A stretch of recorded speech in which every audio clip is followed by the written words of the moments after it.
We would like to welcome those of you who are joining us by the internet today. We see you as part of our church family, and we hope that our time of worship and study of God's Word will be a blessing to you. So come and join us and let us worship together.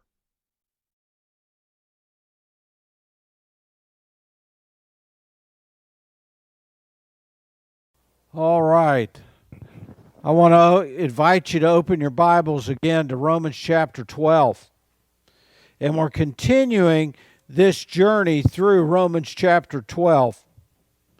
And we're going to again be focusing on verses 10 through 12 today. And as we began this journey, we need to just do a little bit of review to get caught up. We began this journey in verse 1 of Romans 12, and where we are challenged, or I should say given a mandate, to live a life of sacrifice. Now, when I say living a life of sacrifice, I'm not talking about all the things that we give up or taking a vow of poverty or things like that. Paul has challenged us, God is challenging us to live a life to where we literally are surrendering our will to God, our wants to God, the things that we would rather do, and surrendering and submitting ourselves to the purpose of God. And Paul wrote, I beseech you therefore, brethren, by the mercies of God, that you present yourself a living sacrifice, holy and acceptable unto God, which is your reasonable service. That phrasing, reasonable service, literally can be translated logical way of living. But what Paul is saying is, God is calling us to give up ourselves to live a life of demonstrating the love of God in how we do everything in life, how we live through life daily. And God gives us opportunity to do that. So that was what we began and how we began in this. And last week we looked at verse 9. And we examined three areas of our character, or how we should be behaving, our attitude, if we're truly going to be living a life demonstrating God's love. And if you look at verse 9, Paul said, let love be without hypocrisy. In other words, we should be living a life of authenticity, not faking it till we make it. You know, growing up would hear a phrase like, well, he's a Sunday morning saint, or she's a Sunday morning saint. In other words, they live their life and pretend to truly love God when they're at church on Sunday mornings. But then the rest of the week, you can't tell them from the rest of the world. Or let's not go to that extreme. The rest of the week, they just basically live their lives like everybody else. They don't pursue God. They don't allow God's love to fill them up through the rest of the week. And folks, that's just wrong. Paul is saying here, and what God is telling us, that our love should be without hypocrisy. It should be authentic. Not only should our love be authentic, but he says something interesting here. He says, abhor what is evil. In other words, we ought to be hating. I mean, literally hating and despising the sin that is in our life. To put it a different way, we should be killing off the sin that exists in our life, the impatience, the critical spirit, the mumbling and grumbling and griping and complaining, the bad attitudes, the neglect of pursuing God. 2 Corinthians 7:1 says, "Therefore, having these promises, beloved, let us cleanse ourselves from all filthiness of the flesh and of the spirit, perfecting holiness in the fear of God." And we looked at that and we examined the fact that we need to be dealing with the everyday sin that gets into our life. Now, the problem is, in our culture today, what we call everyday sin has become acceptable within our culture today, and frankly, acceptable in many churches today. And that's not okay. And Paul's saying that is not okay. You should hate sin. It should bother you when anything creeps into your life that does not line up with the Word of God. It should bother you. It should really disturb you. You ever been sitting at a stop sign and somebody blows through the stop sign? Does that bother you? It does me. Or let's talk a little more practically. You ever been at Walmart and trying to get groceries on a Saturday and you think, I'm just going to use the self-check? And you get into that corral that they have for a self-check. And I've noticed that that is a corral so they can get control of all of the people that don't behave properly. And you get in that corral and you see off in the distance an open register. And you get your shopping cart with your few items and you head towards that open register, only to have someone cut you off and occupy that register. Does that bother you? Does it disturb you? Or do you just blow it off? But now, just a little bit, huh? Yeah, just a little bit. Does me just a little bit. But now the real question is this. Does the sin in your life, even if it's just a little sin, does it disturb you? Does it bother you that it's there? When you get impatient with somebody, does that bother you? When you get irritated with someone, does that bother you? When you get critical of someone, does that bother you? Paul's saying we should hate the sin that exists in our life, the sin that creeps in. Not only hate it, but be disturbed by it, and we should work at killing it off. But then the third thing we looked at is we looked at the fact that Paul says cling to what is good. In other words, hold on to the truths of God. Make those truths of God the governing factors in our everyday life. Do you get up in the morning and start your day off with the Lord? Do you desperately need the truth of God in the morning? I can remember my father-in-law before he graduated and went home to be with the Lord. In his last 6 months to a year of his life, had to be on oxygen all the time. And he desperately needed that oxygen. So much so that he would get unsettled if it took longer than necessary to change out his tank or to change out the equipment that he used to get his oxygen. His body would get unsettled. His body would be crying out for that oxygen.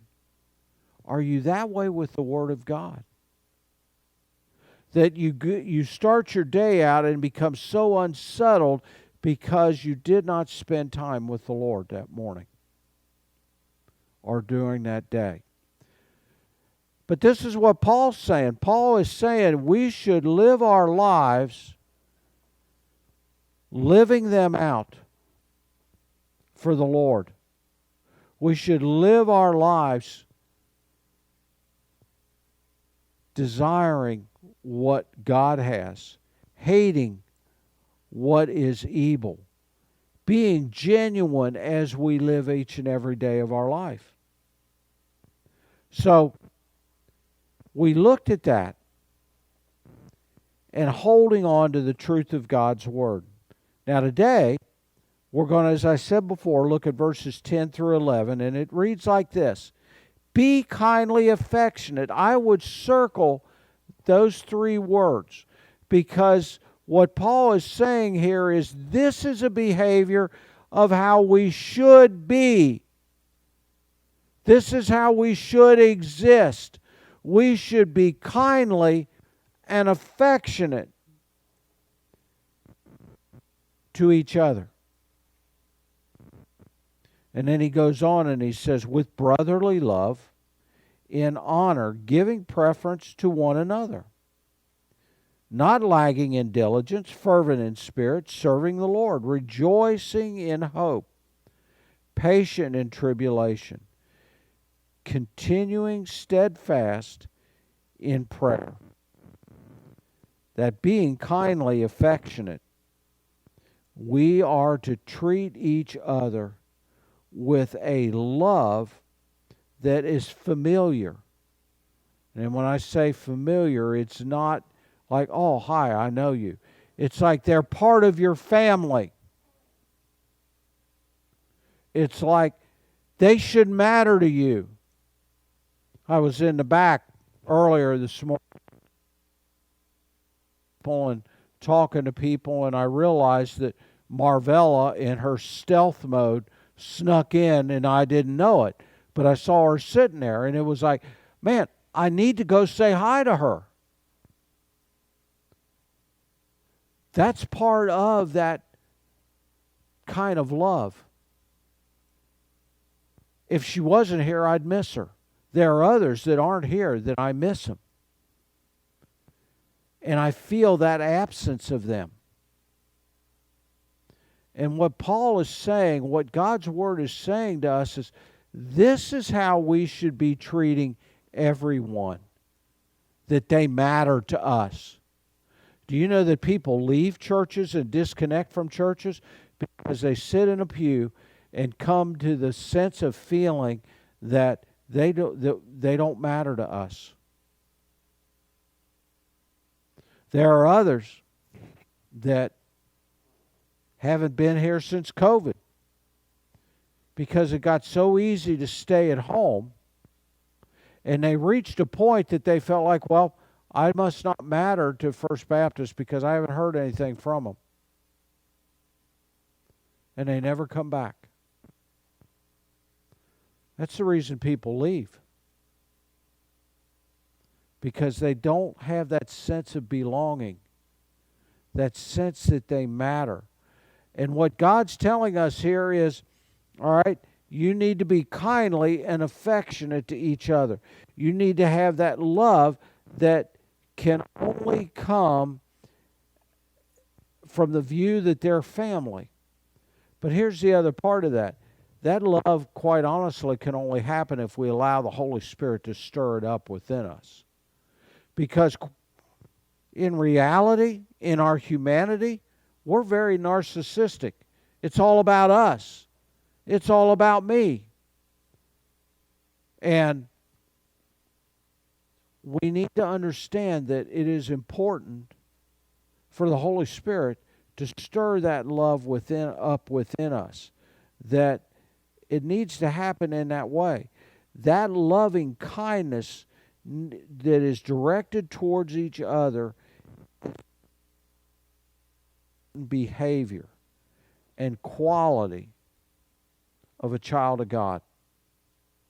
Do you understand that? It is the most important behavior.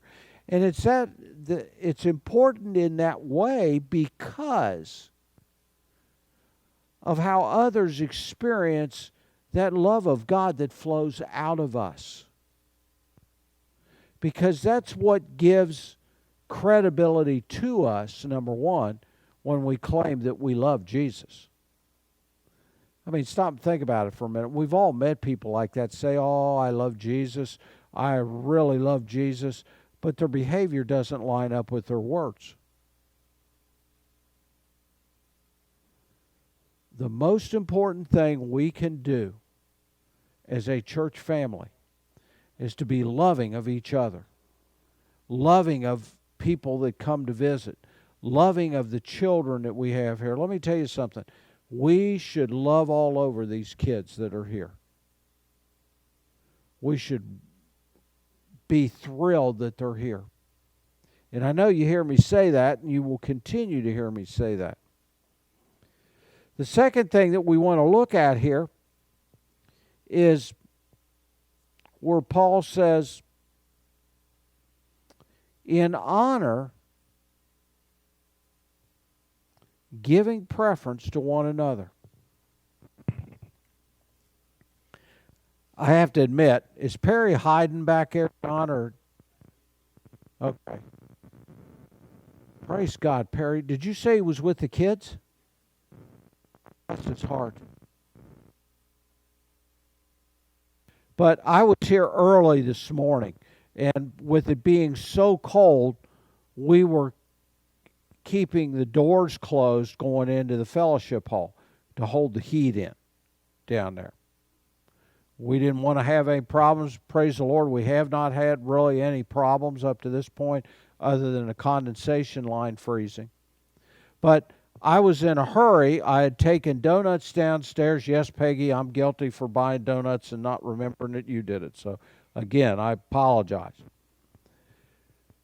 And I'm going back upstairs, and I just kind of did one of these numbers and kind of shoved the door.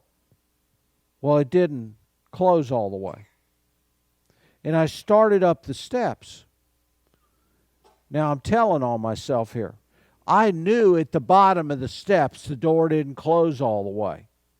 And in my mind, I said, well, big deal. It doesn't matter. There'll be people here in an hour. Wrong. I got halfway up the steps and I had to turn around and come back. Because, folks, that's not giving preference to others. Because, see, I had been asked, and I had agreed with Perry we would keep those doors closed. Regardless of my reasoning or thinking, regardless of the effect that that door would have, and it was only open about that much. The thing was, my actions demonstrate whether I gave preference to another over myself. Because quite honestly, it'd been a lot easier just to keep walking up the steps and go back to my office and sit down and go off. Rather than turning around, going back down the steps, closing the door tightly, and then going back up the steps. Are you following what I'm saying about this, about giving preference and being concerned about each other?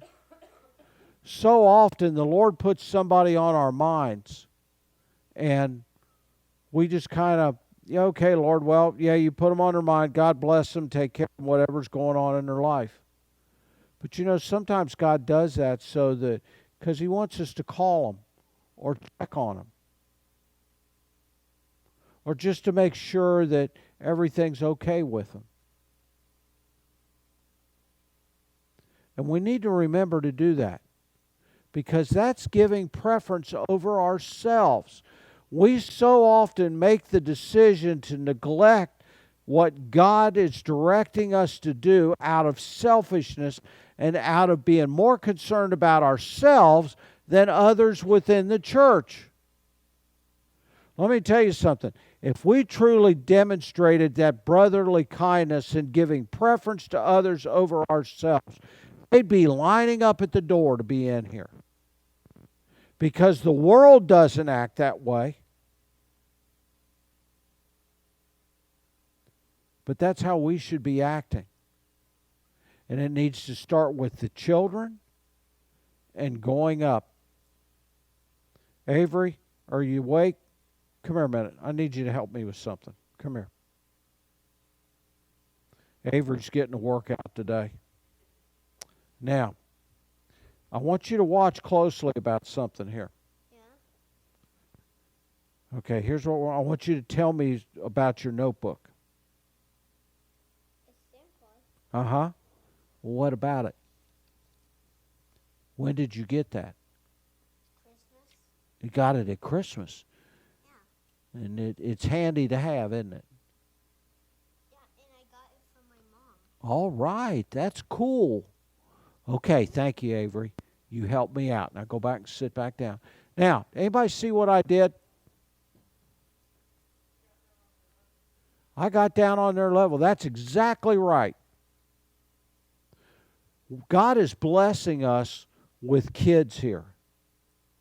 In fact, it's comical. If we have all the kids here at one time, we got more kids than adults, which is great. But see, giving preference means even to the children. And that means if they're talking to us, please don't be so busy that you don't have time to acknowledge them. Please do not be so caught up with what you're doing that you do not put importance on what the kids have to say. My day's not complete on Sundays if Lincoln doesn't speak to me. I mean, it really is. I was tickled the other Wednesday night when Lincoln got to pray again on Wednesday night. But you see, the kids have importance. We want them to understand how important they are to God. And you know where they learn that? They learn it from how we treat them. So, the principle here not only is that we are to be kindly and affectionate, but that we are also to give honor and preference to one another. We should live our lives together humbly.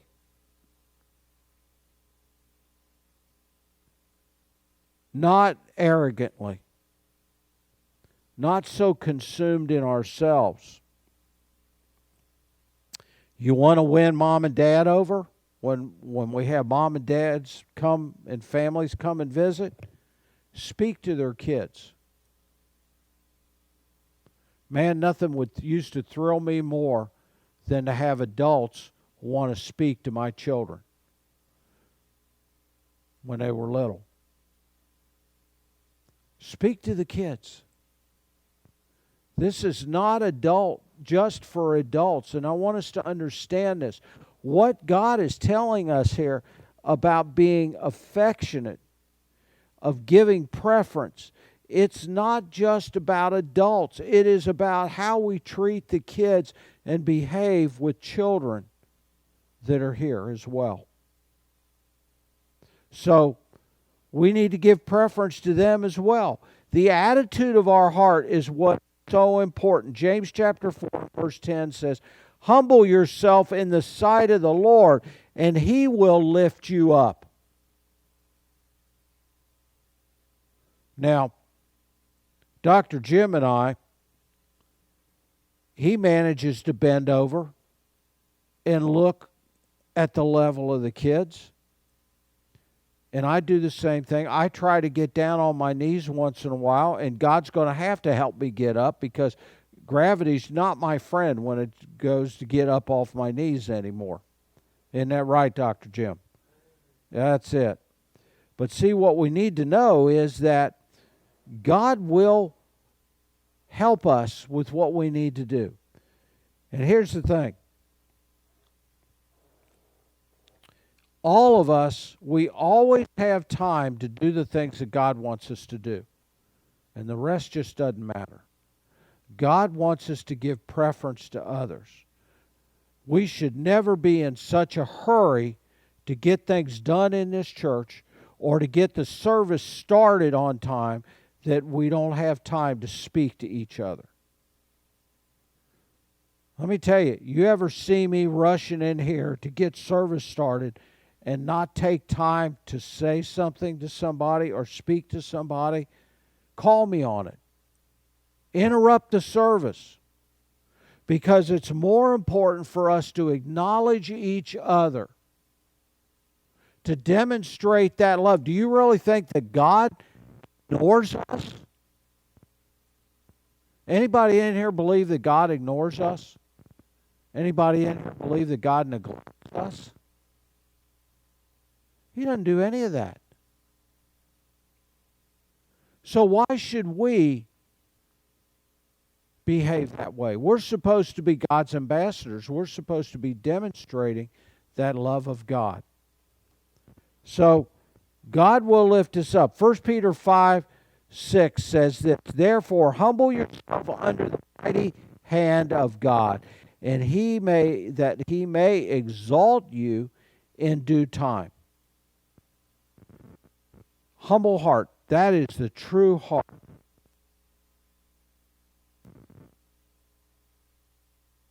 That we all should have.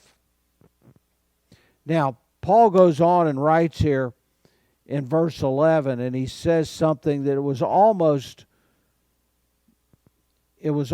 like, oh yeah, by the way.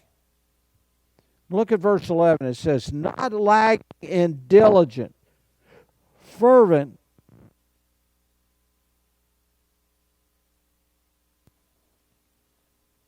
and Paul basically says this, oh, by the way, while you are loving on each other, while you are demonstrating God's love, as you are being authentic and not hypocritical and demonstrating love, by the way, don't be slow in doing it.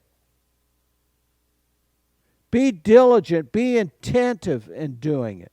Be intentional in doing it.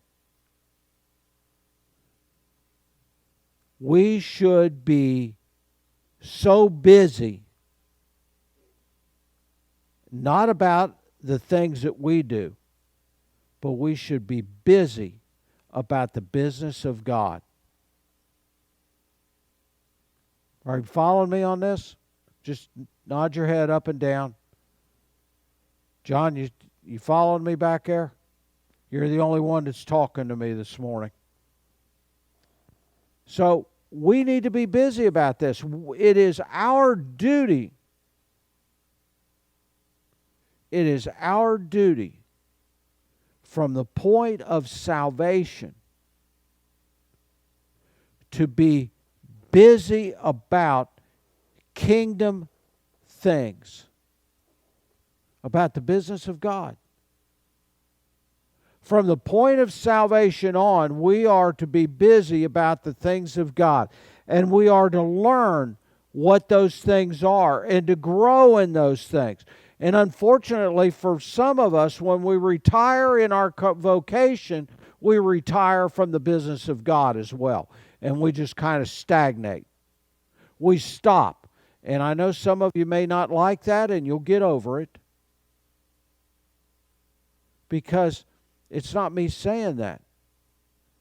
It's God that says we should be busy about God's business.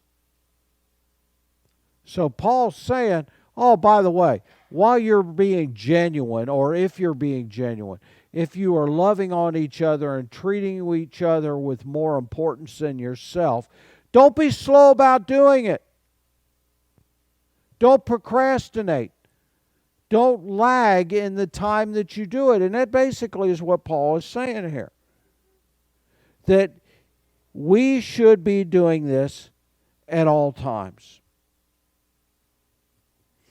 Matthew 6:33 sets the context for all this.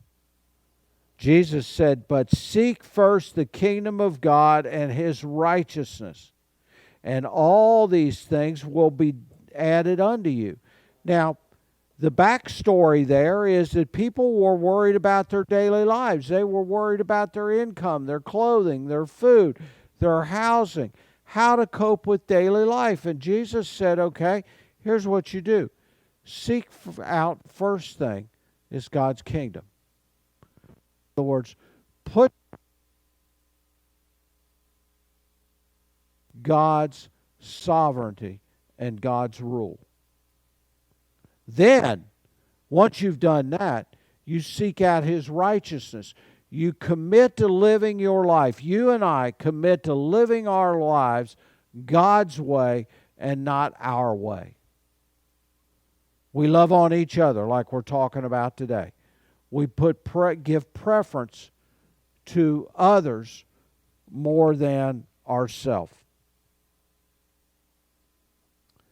Verse 12 is probably, in my opinion, the most exciting verse of these three, because Paul addresses how our attitude ought to be all this time. And Paul lays this out, and then he comes to verse 12, and he says, he doesn't even slow down. He says, rejoicing in hope, patient in tribulation, continuing steadfastly in prayer. Hope, patience, and prayer. These are three factors of the life of a child of God that should exist in us every single day and should be evident in how we live our daily lives. Joy that we have should be something that should be manifest every day. I mean, Romans 8:31 gives us very reason why we should rejoice. If God's for us, who could be against us? That in itself is enough to give us reason to rejoice every day. That is enough to give us reason to have hope every single day. Our hope, folks, comes from God and His promises. It does not come from the environment around us. It doesn't come from what's going on. It doesn't come from peace in the world. It comes from Jesus Christ and the covenant promises that God has given us each and every day. And that hope is what allows us to cope with the challenges of everyday life, with the cold, with the freezing temperatures, with the increased utility bills, with the being stuck in the house and not being able to get out, with all of these things. We are called to rejoice in the hope of God.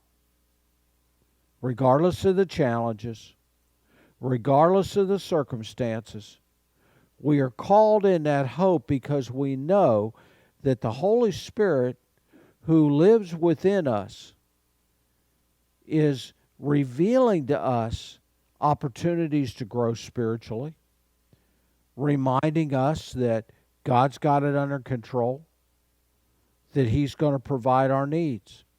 James chapter 1 and verse 2, James says, my brethren, count it all joy when you fall into various trials.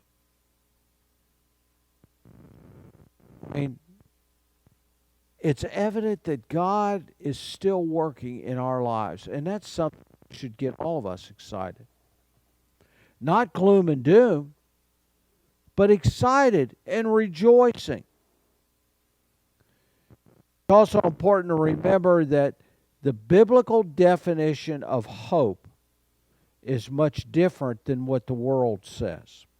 The world's definition of hope is a desire for something to come to pass without certainty. In other words, there have been times in mine and Robin's life in the past, we had old cars that weren't in mechanically good shape. And we'd get in them, and it's like, man, I hope this car starts. There was an uncertainty whether the car would start or not. And we would make the comment, I hope that it will start. But you see, the Bible's definition of hope is one that is founded and fixed on the certainty of God's promises that He is committed to us. Now, let me caution you here for a minute. God is not an Amazon app on your phone. to where you go on there and you find what you want and you push a button and you purchase it, and it tells you, okay, it's going to arrive day after tomorrow. God's not an Amazon app on your phone. God's is sovereign, and His timing is perfect. And we need to be willing to accept His timing. But it doesn't mean that when it doesn't happen when you want it to happen, that doesn't mean that God's neglecting you. It does not mean that God is overlooking you. It simply means that we need to learn to rely. But it is a certainty. As we run out of time here, the second factor that completes our character as a new creation in Christ is patience. Now, I have to confess, the last thing that I pray about is patience. But what I have learned over time is that if I'm not willing to grow in patience, pride will overtake me. Now, let me explain this to you for a minute. I don't know if you've ever thought about it this way before, but let me explain this to you. How many have ever gotten impatient with something? Rita, Ruth. Okay. I was going to say, Ruth, you better put your hand up there. We've all gotten impatient. Now, let me ask you a question. What has caused you to be impatient? Anybody? Just shout something out there. Okay. What about the time?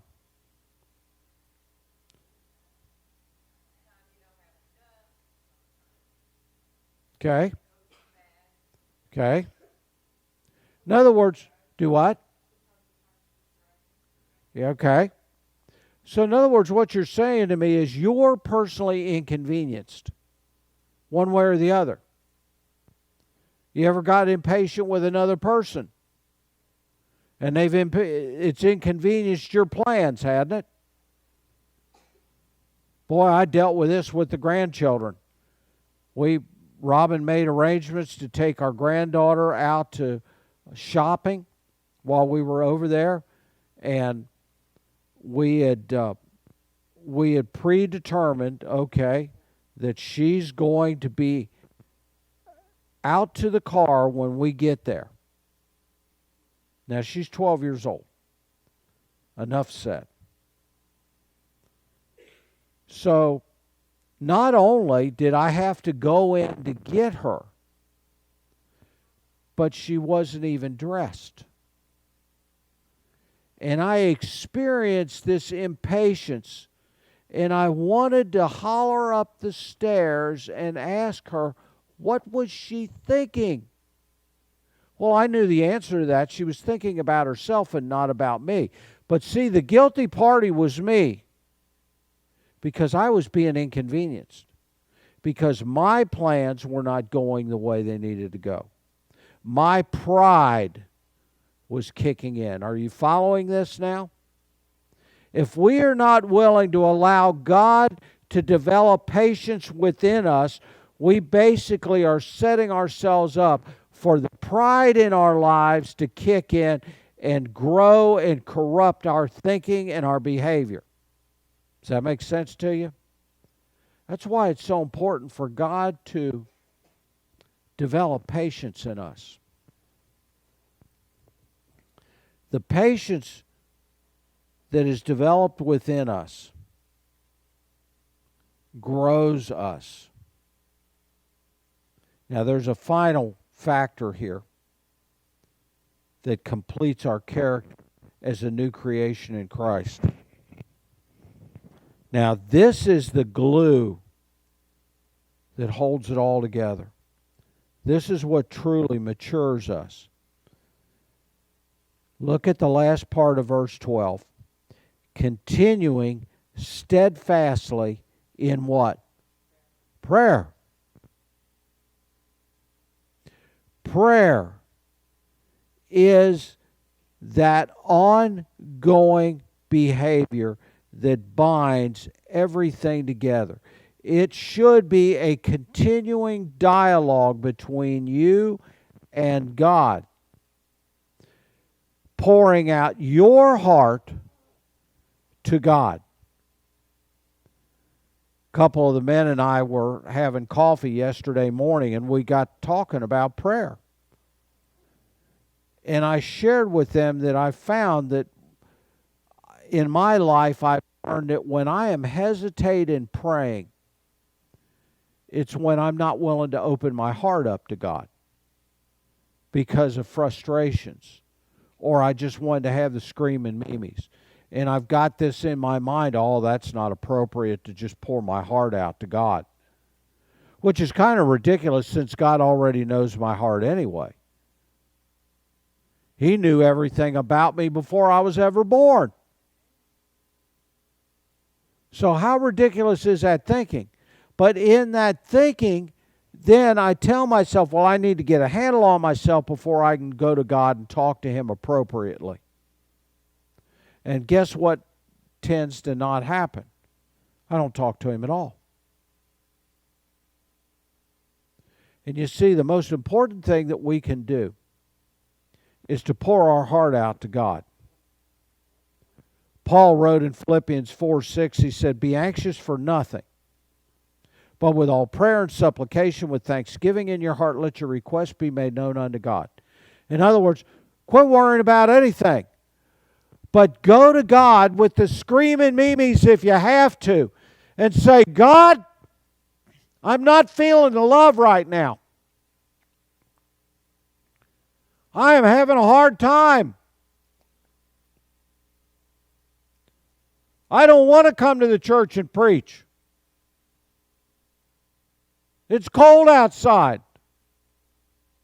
God, I'm having such a hard time just figuring things out. God, why can't you make my children behave when I'm in Walmart? Why do they have to tear off through the store? Or go into the women's clothing section and hide amidst all the hanging clothes? I had one that used to do that. In fact, then it was Kmart, not Walmart. Are you following what I'm saying? It is steadfastly in prayer of having conversations with God. Let me tell you something else. The more you talk to God, the more you fall in love with God. You hear me on that? The more you talk to God, the more you fall in love with God. So, what did we learn today? We learned that we needed to be kindly and affectionate. Put others in a place of priority rather than ourselves. That we shouldn't be slow about acting on these things and doing them. That we should be focused on it all the time. That we should live an attitude of joy, having hope. An attitude of not only hope, but being patient. Not only being patient, but consistently in prayer. Every attitude and behavior that we have, that we looked at from verses 10 through 12, must be exercised daily in our lives. If we're going to be a compelling community, a body of believers here in Noster, if people are going to want to know who we are about, these are the things that they should see in us each and every day. Let's stand and we'll be dismissed. As I'm praying and dismissing us, I want to encourage you that if you have needs or you need prayer for anything, I'll be up front here, afterwards and you come and see me. Again, give me a call during the week if anything comes up and you need something or if there's a problem. Please call me and we'll do whatever we can to help you out and take care of things. Father God, again, we thank you for your word. We thank you that, oh my, the wealth of what you give us within your word. Lord, I ask that you give us the courage to apply these things each and every day, that we live it out to your glory. Now be with us this week. Keep us safe as we travel. Keep us safe as we are out and about during the week. Remind us of who we represent, Lord, that it is you that we represent. For it's in Jesus' name we pray. Amen. You all have a blessed week this week. We'll see you Wednesday night. We hope that the Lord spoke to you today through the message. And if he did, and you made a decision, or you simply need prayer for something that you're dealing with in your life, please contact us. Let us know how we can help. Let us know how we can be praying for you. And most certainly contact us if you need any assistance.